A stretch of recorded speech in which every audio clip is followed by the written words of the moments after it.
For years, we've thought the megalodon was just a big shark, which is scary enough.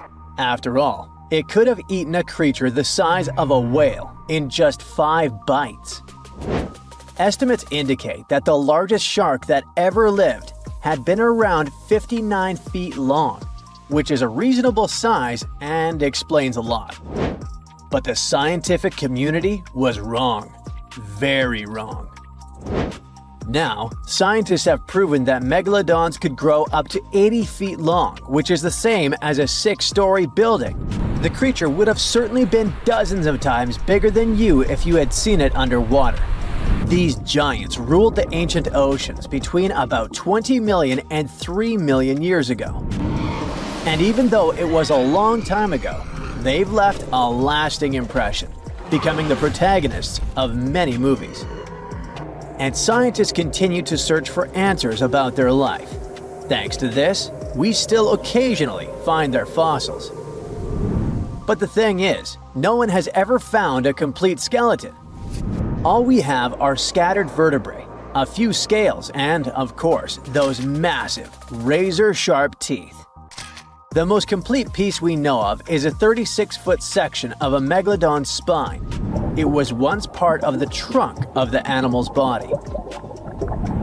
So, to assess just how big the megalodon was, experts compared its fossils to more than 150 species of sharks, both those that are alive and those that have gone extinct, to get the most realistic result possible.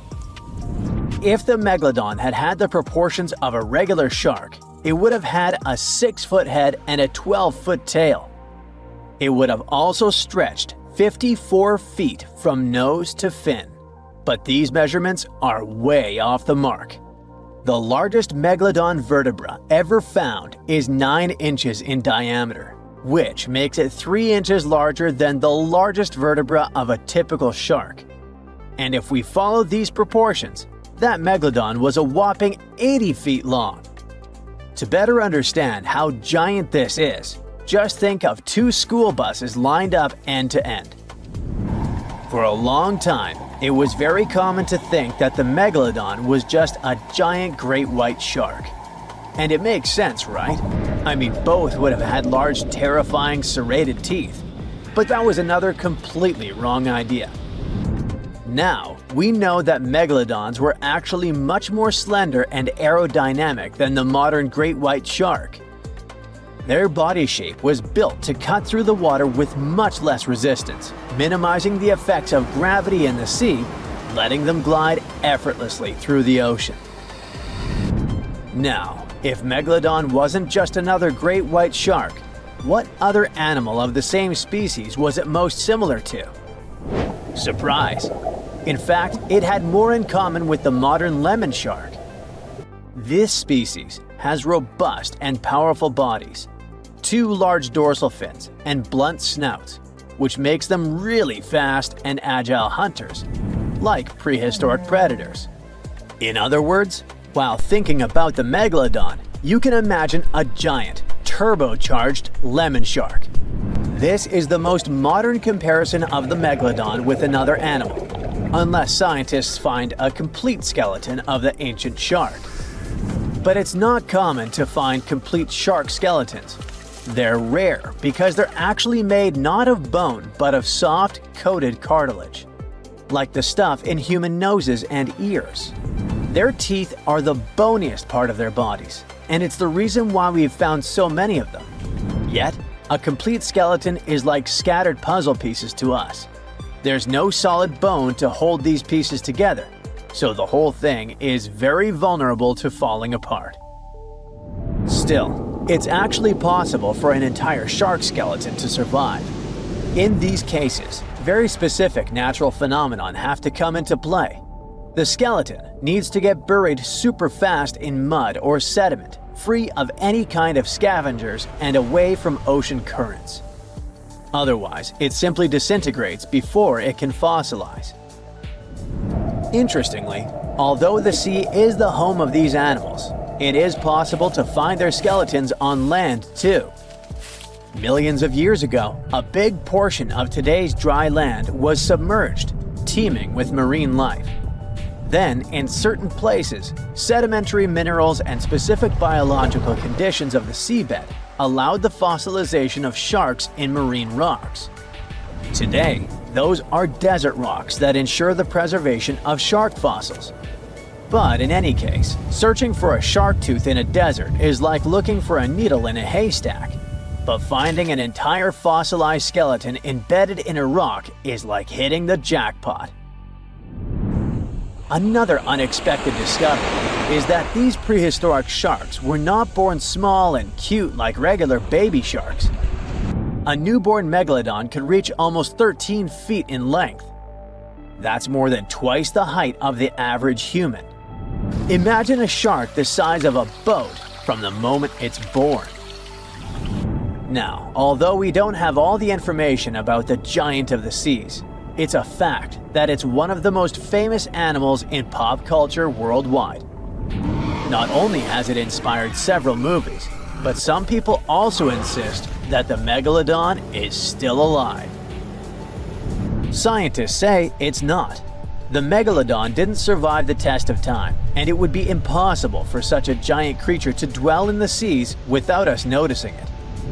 First, it was a super predator. It hunted whales, dolphins, and other large marine animals. If the Meg was still around, its presence would completely change the balance in the oceans. It would have huge impacts on marine ecosystems, regulating populations and influencing the size and behavior of the ancient shark's prey. A good example is whales. They wouldn't have grown so big if the Meg still hunted in the oceans. This only happened because there was no super predator in the way. If the giant shark was still in our oceans, species like the blue whale would be tiny, as they would need to develop and adapt to be able to escape constant attacks. The lives of the workers of the sea would also be completely different. Fishers would have to avoid certain areas, ships would change routes, and even maritime tourism would be risky.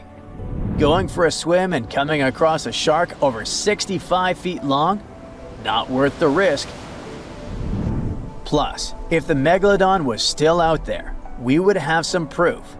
Commercial fishing catches millions of sharks every year, and a monster of this size would not go unnoticed. Not to mention that with all of today's technology such as drones, satellites, and submarines at our disposal, someone would have already recorded an encounter with this living legend. By the way, most sharks, like most fish, are cold-blooded. But the reality for Megalodon was different. This giant was able to keep its body warmer than the surrounding ocean. This gave it an advantage over other sea creatures, allowing it to remain fast and active even in colder waters. It was a survival advantage that other animals of its kind did not acquire during their evolution. One of the most famous theories is that the Meg lives in the Mariana Trench, but scientists are sure that it doesn't make any sense. This region is poor in food and has many tiny creatures, which would not be nearly enough to sustain a large predator. In addition, there's a lot of research studying countless sharks that live in the ocean depths, and none of them come close to the size of the megalodon. So, does the megalodon still exist? Definitely not, but that doesn't mean it isn't any less mysterious and fascinating. The water is bubbling under the fishing boat as if something is coming up out of the water. It gets closer and closer. The water seems to boil. Suddenly, you see giant jaws and glistening teeth. Seconds later, a huge shark jumps out of the water and crushes the boat in one bite. It was the megalodon, the largest fish that ever existed on Earth. Now, we pictured the megalodon as this, an enlarged version of the white shark for a long time. But scientists continue to argue about its appearance. So far, they agree that the image of this giant shark was wrong.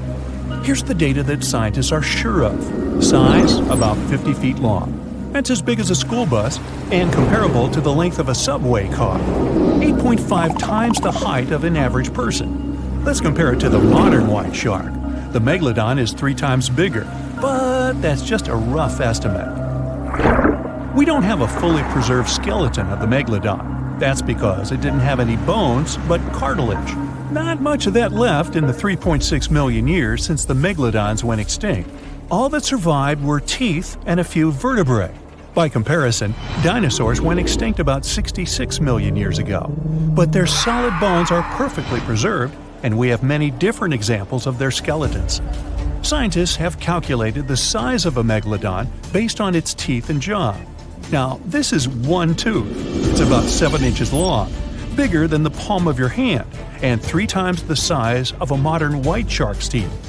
The megalodon jaw was 6 feet wide and chalked up 5 rows of teeth, a total of 276 razor-sharp chompers. The other preserved remains are the vertebral column. It consists of 150 vertebrae, each 6 inches wide. They contain much calcium because, well, megalodon love fresh cold milk. Nah, it's because the vertebrae had to withstand the enormous mass of a giant shark. Based on those fossils, scientists created a model and calculated only the approximate size of the megalodon. But it could hardly have been any bigger. It's all about breathing. The bigger the fish, the more oxygen it needs, which means a larger gill area. That's the organ that filters the water and collects oxygen. If the megalodon were any larger, it would have trouble breathing. So, scientists believe that 50 feet is the maximum size of an individual. On average, they were a few feet smaller. Whew. Now, let's talk weight. On average, one megalodon weighed about 30 to 35 tons. By comparison, a white shark weighs 1 ton, which is 30 times less. Hey, trust me. A school bus is 4 times lighter at 7.5 tons. The weight of a megalodon can be compared to an empty Boeing 737. But the modern blue whale beats the megalodon in size and weight. 98 feet long versus 50, almost twice as long. Blue whale's weight is about 180 tons. That's like 6 megalodons or 6 passenger planes, or like 33 adult elephants. Hey, don't you love the comparisons? Now, about the appearance of the megalodon. Scientists believe it didn't look like a white shark. The megalodon belongs to a different fish family and most likely looked like a giant sand tiger shark. Flattened snout, small eyes. Its dorsal fin is moved backwards. The sand shark has 2 dorsal fins about the same size. The coloration is light brown with a white belly. It may have had brown-red spots like a sand shark all over its body. We used to think of the megalodon as something scary from the first finds of its fossils. That was back in the Renaissance era. People found some teeth in the rocks. At first, these teeth were thought to be the tongues of dragons or snakes. And here's the first drawing of what the owner of these teeth supposedly looked like. A massive snout with a scary nose and a bunch of razor-sharp teeth. We also have the evidence that megalodons were brutal hunters, kings of the food chain. The first combat tool in their arsenal was the battering ram. The megalodon was a slow swimmer, though. It could only accelerate up to 11 miles per hour. In comparison, the modern white shark can reach 35 miles per hour in a dash for its meal. The fastest human swimmer could only go 6 miles per hour. Well, good luck with that. But the megalodon had incredible mass. Though slow, its battering ram had tremendous power. The megalodon would take its prey by surprise. It had only one chance to hit it. If it missed, it would take too long for a second round. The maneuverability of the megalodon was comparable to a large truck.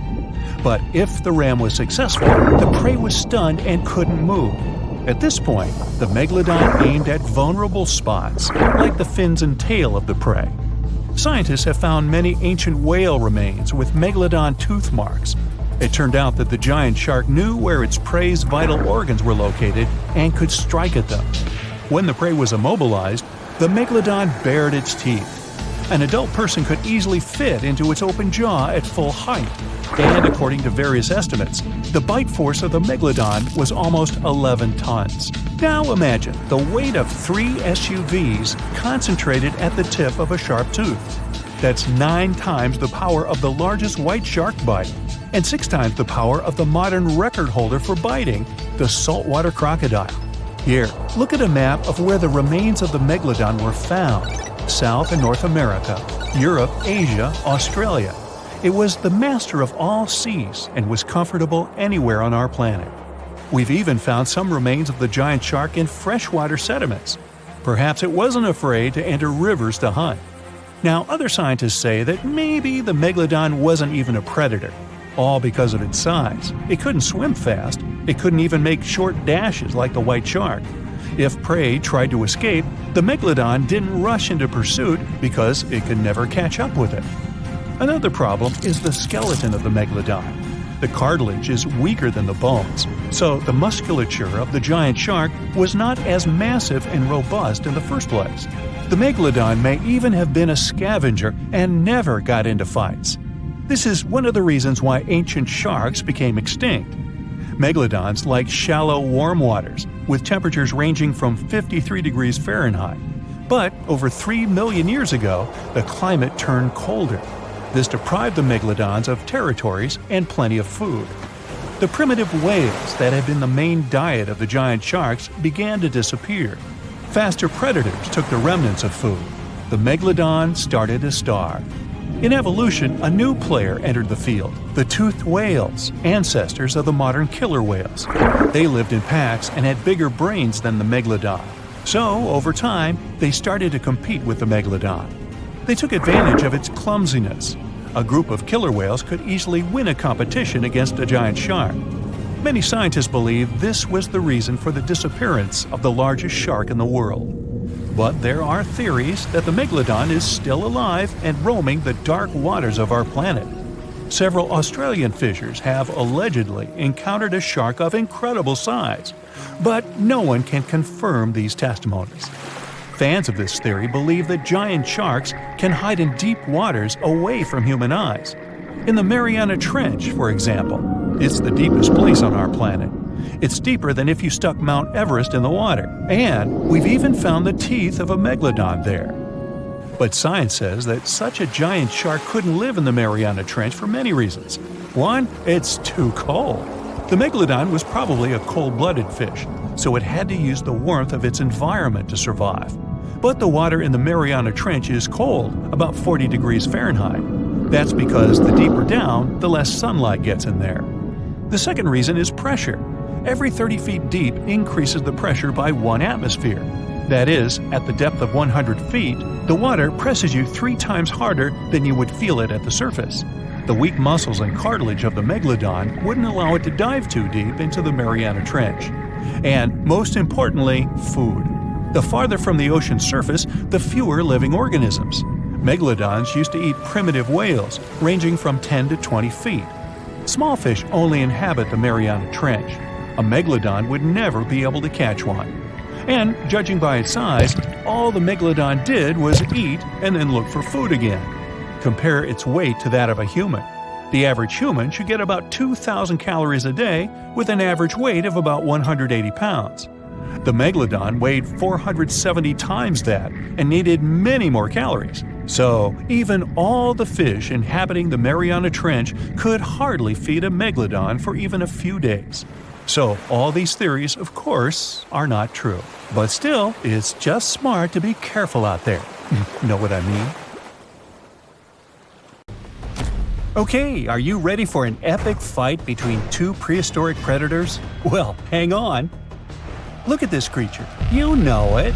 An ancient shark about 65 feet long that used to swim through the dark waters of the world's oceans and was so terrifying it had no enemies. Well, almost. Scientists have recently discovered the remains of another ancient predatory fish off the coast of Australia, a fish that lived around the same time as Megalodon. It was small, about the size of a dolphin, but it could pose a danger to the infamous shark. How is it possible if this creature was many times smaller? Well, let's take a look.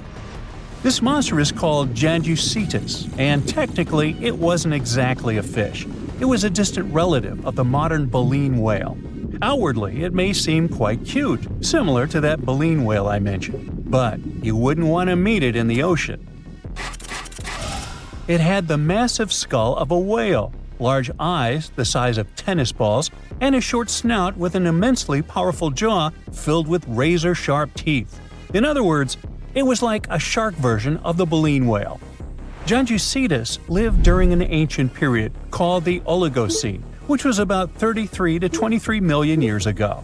At that time, there was an incredible abundance of life in the world's waters. giant penguins, small whales, sharks 2 to 3 times larger than modern ones, primitive dolphin species, and many other unusual creatures. Now imagine that in this ancient and terrifying neighborhood, a giant megalodon met a Janjucetus. At first sight, it's not love. The megalodon's victory is obvious, but don't rush to write the Janjucetus off. It's agile and fast.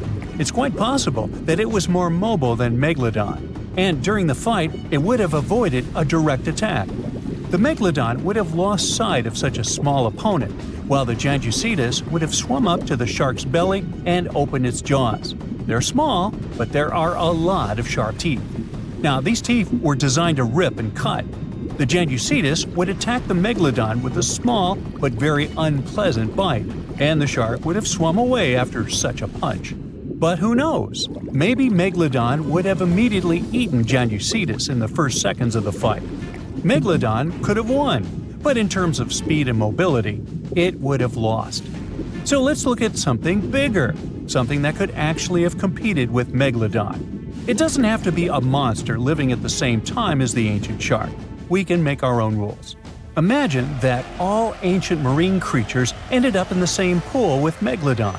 So its next opponent is the Liopleurodon. Now initially scientists thought that this monster could grow to be 82 feet long, which is even larger than Megalodon. But more accurate studies have shown that it only reached 32 feet, which is about the size of a modern orca. The Liopleurodon lived in the waters of Western Europe around 160 to 155 million years ago and shared territory with other dangerous reptiles such as ichthyosaurs and plesiosaurs. Yes, it was smaller than them, but it had one big advantage. The Liopleurodon possessed one of the largest jaws in the animal kingdom, which accounted for about 20% of the total length of its entire body. That's a mouth. Its jaws were about 6.5 feet long. A huge, toothy mouth the size of an adult basketball player filled with smooth and dagger-sharp teeth, ideal for cutting steaks and peeling ammonite shells. And by the way, scientists suspect that ammonites and squid were the creature's main diet. This super predator was also a very fast and agile creature that ambushed and attacked its prey from below. Megalodon would have been in big trouble. The grip strength of a Liopleurodon would surely be more powerful than that of Megalodon. Besides, the Liopleurodon's size and mobility would allow it to attack the enemy from different sides. It's probably why Megalodon would have lost in that fight. The next opponent for our Megalodon is the Dunkleosteus, and to be honest, this guy has almost no chance of defeating the large ancient shark. But the Megalodon probably wouldn't have beaten it either. The Dunkleosteus was one of the earliest predators of the ocean. It lived in the late Devonian, about 382 to 358 million years ago. Its size was about 13 to 32 feet or even less, and it also had no teeth. What? A predator without teeth? How did it survive in a dangerous prehistoric world? Well, it grabbed and chewed food with the help of special jaw growths. Those growths were so powerful that they could pierce steel, if there was any around. In a sense, these were not teeth, but bones. Okay, let's say the Megalodon grabbed this predator by the belly and it couldn't do anything with its growths. But the problem is that the Megalodon would have hardly done anything either, because the Dunkleosteus was a heavily armored fish. Just look at this shell.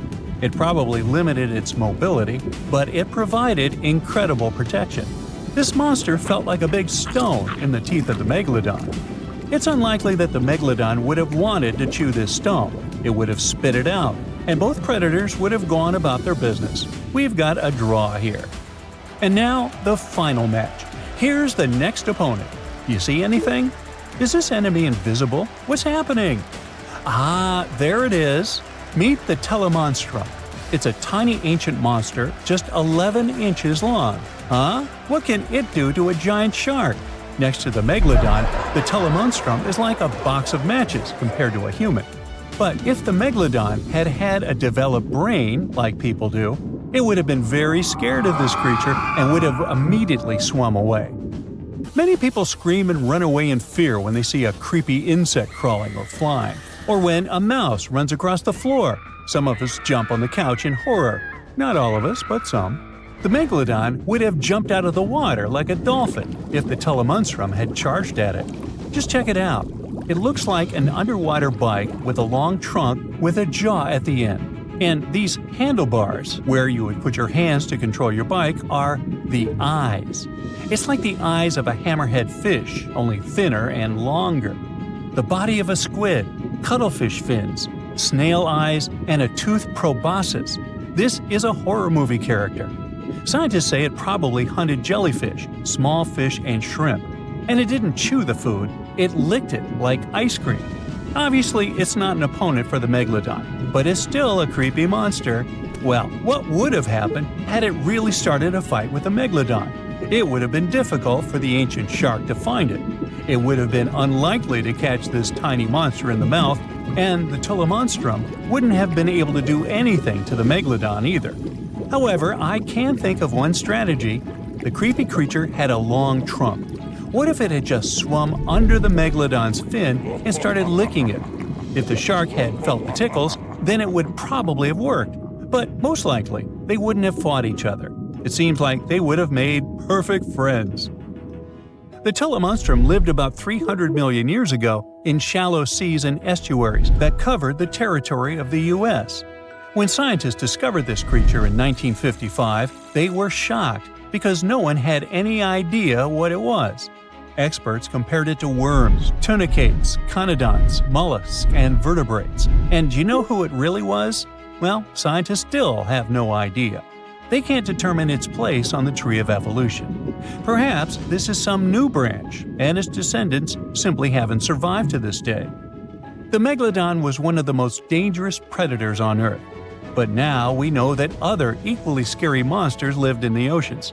But what if the megalodon lived today? Who could have defeated him? A blue whale who would be even bigger than this ancient shark. But the blue whale seems to be a kind animal. It wouldn't fight. How about the kraken? The kraken versus the megalodon? Well, let's save this fight for another video. The Meg, aka Megalodon, roamed the oceans long after dinosaurs were wiped out by the Great Meteorite.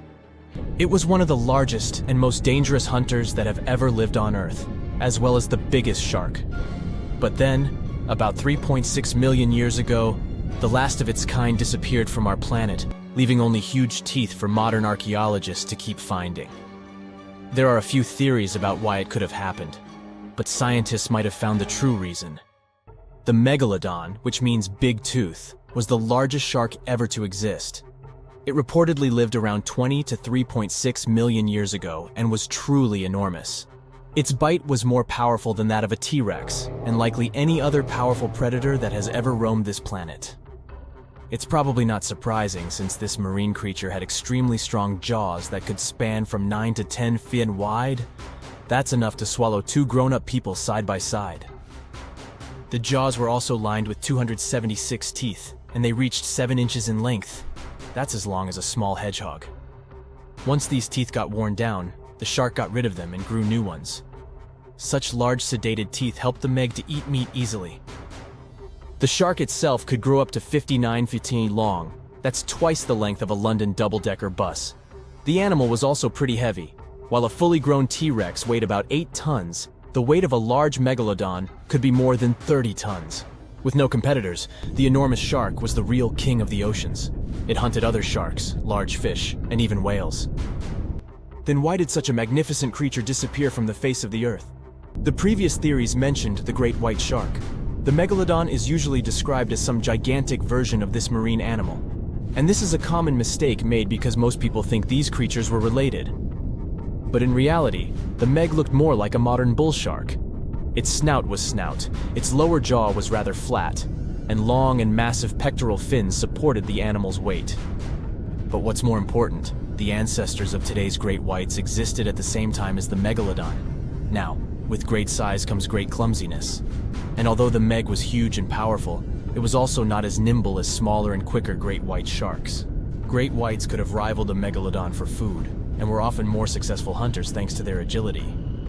They couldn't fight the Meg openly, but were fast enough to steal its food.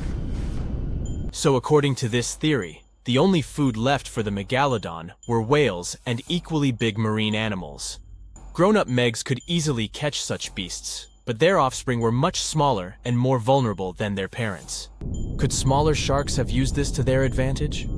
Maybe while megasharks were still little, they became a meal for great whites, as well as bull and tiger sharks. Even at those times, a great white shark could reach the length of 20 feet, while a megalodon kid was definitely smaller. But even if there had been no open confrontation between young megalodons and smaller grown-up sharks, meg kids wouldn't have been able to find food for themselves to grow to adulthood. The reason is the same. The population of other sharks was growing, and they were rivaling each other and the meg for convenient food. The more great whites and other sharks appeared in the oceans, the less food remained for young monster sharks. Eventually, they probably starved. But it's just one of the theories that try to explain why the meg went extinct, and here's another one. A new study has shown that the meg was most likely a warm-blooded predator able to regulate its body temperature, and that might have been the reason why this species disappeared with time. Scientists analyzed isotopes of the tooth enamel of the megalodon and concluded that the animal could easily maintain a body temperature that was around 13 degrees F warmer than the temperature of the surrounding water. Such a temperature difference is much greater than what other sharks living at the same time as the meg had, and it's large enough for the ancient predator to be classified as warm-blooded. These days, most fish are cold-blooded. Their body temperature is the same as the surrounding water, but some sharks, like mackerel sharks, keep the temperature of all parts of their bodies a bit warmer than the surrounding water. But it doesn't make them completely warm-blooded because they simply store heat generated by their muscles. And in mammals, body temperature is regulated by a special region of the brain called the hypothalamus. Anyway, the meg's warmer body allowed the animal to move faster, deal with cold water better, and spread out all over the world. But eventually, it might have led to a disaster. The megalodon lived during the Pliocene epoch, pronunciation. It began approximately 5.3 million years ago and finished 2.5 million years ago. During that period, global cooling occurred. It also caused the changes in sea level, which the megalodon probably didn't survive. The main problem for the predator was to maintain an energy level allowing its body temperature to remain elevated. But to do it, the animal had to eat a lot, and I mean it. But it was a challenging task in a time of changing marine ecosystems, and while competing with newcomers, such as the great white shark. If this theory is true, then the amount of energy the meg had to use to remain warm could have contributed to its extinction. This new information is very important to us. It shows that many marine predators in modern oceans might be experiencing the effects of ongoing climate change too. By the way, have you heard that there have been several cases when people were sure they had seen the meg? Or at least some similar extremely large monsters. And these sightings happened relatively recently. For example, in July 1916, the New Jersey coast of the US was terrified by a series of shark attacks. They happened during an oppressive heat wave when hundreds of beachgoers tried to find shelter from the heat near the water. People described the culprit that had caused all that havoc as a giant shark, much bigger than any regular one. Since then, scientists have been debating which shark species was involved in those accidents. The most popular guesses have been the bull shark and the great white. A picture of a huge shark roaming the Pacific Ocean not far from Guadalupe Island appeared in 1999. The creature was nicknamed Deep Blue. It could be distinguished from others by a wavy pattern separating its gray back and white belly. But even though some people claimed it could be the infamous megalodon, experts came to the conclusion it was a female white shark, the largest ever seen. The average length of a male white shark is 11 to 13 feet. Females are bigger, up to 15 or 16 feet, but Deep Blue reached more than 20 feet in length. No wonder people were confused. For the last time, Deep Blue was spotted in 2013 near the western coast of Mexico's Baja California. But look, there's another jumbo shark, and you can meet it in any part of the world. The largest specimens can reach 40 feet long and weigh about 5 or even 6 tons. Could it be, if not the megalodon itself, but one of its relatives? Again, a wrong guess. That's the basking shark. This animal prefers subpolar seas, with temperatures not higher than 58 degrees F. Even though some of these animals do migrate to warmer places.